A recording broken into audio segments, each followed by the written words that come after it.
In the ancient Sumerian text, it was Enlil who was strongly against the creation of human slaves. He believed it to be the fate of mankind to be destroyed by the approaching calamity. He felt mankind was an unnatural abomination created for unethical purposes. Remember, in the biblical version, chapter 6 of Genesis, it is Yahweh who voices his unhappiness with mankind and makes the decision to wipe mankind off the face of the earth.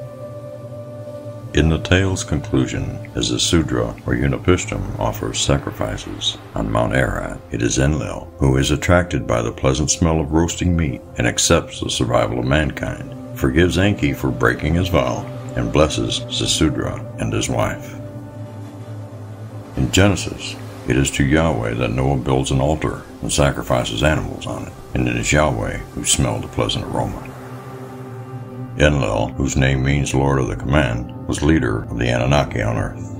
It is a situation that corresponds to the statement in Psalms 97:9, "For thou, O Yahweh, art supreme over the whole earth. Most supreme art thou over all the Elohim," in the introductory verses prior to the mutiny of the gold mining Anunnaki. Anu, their father, was the ruler. Their commander was the hero Enlil. Their warrior was Ninurta. Their provider was Marduk. They all clasped hands together, cast lots, and divided. Anu ascended to heaven. The earth to Enlil was made subject. The bounded realm of the sea to the princely Enki that they had given. After Anu had gone up to heaven, Enki went down to the Abzu, southern Africa, where Homo sapiens were fashioned. And after Anu, the ruler on Nibiru, returned to Nibiru after visiting Earth, it was Enlil who summoned and resided over the council of the great Anunnaki whenever major decisions had to be made. At various times of crucial decisions, such as to create the atom, the first man, to divide the earth into 4 regions, to institute kingship as both buffer and liaison between the Anunnaki gods and mankind, as well as in times of crisis between the Anunnaki themselves, when their rivalries erupted into wars, even to the use of nuclear weapons.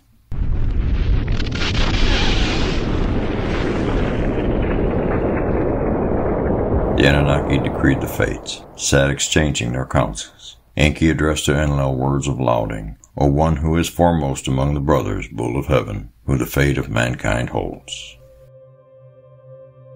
But Enlil would always turn to each member of the council and let him or her have a say. The monotheistic Bible lapses several times into describing Yahweh in like manner, chairing an assembly of lesser deities, usually called sons of God. The book of Job begins its tale of the suffering of a righteous man by describing how the test of his faith in God was the result of a suggestion made by Satan.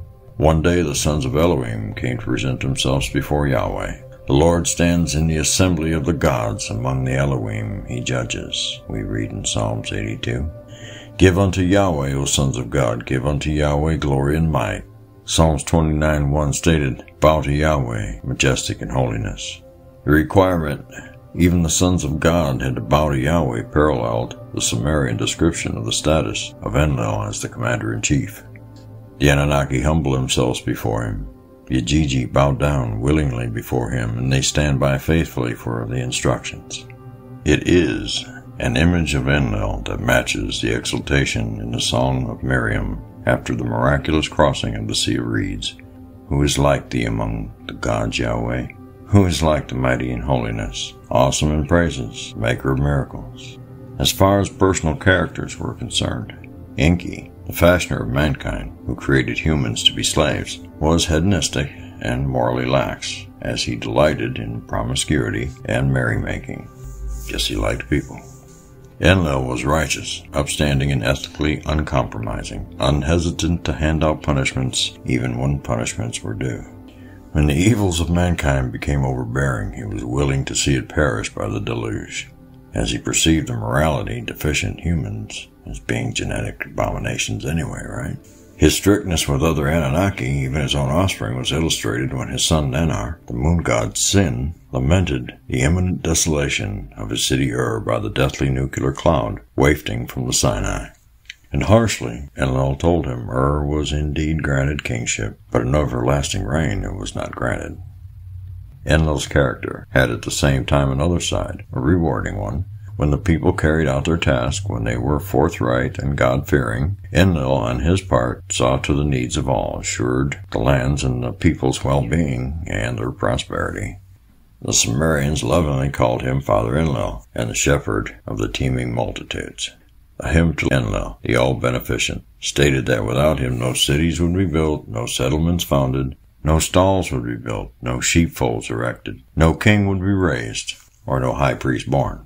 The last statement recalled the fact that it was Enlil who had to approve the choice of kings, and by whom the line of priesthood extended from the sacred precinct of the cult center, Nippur. These two characteristics, Enlil, strictness and punishment for transgressions, benevolence and protection when merited, are like Yahweh was pictured in the Bible. Yeah, Yahweh can bless, and Yahweh can accuse. The book of Deuteronomy explicitly states that divine commandments shall be followed. People and their offspring shall be blessed. Their crops shall be plentiful. Their livestock shall multiply. Their enemies shall be defeated, and they shall be successful in whatever trade that they choose. But if they forsake Yahweh and his commandments, they, their homes, and their fields shall be accursed, and shall suffer afflictions, losses, deprivations, and famines. Yahweh thy Elohim is a merciful God, said Deuteronomy. He is a vengeful God, the same Deuteronomy says a chapter later.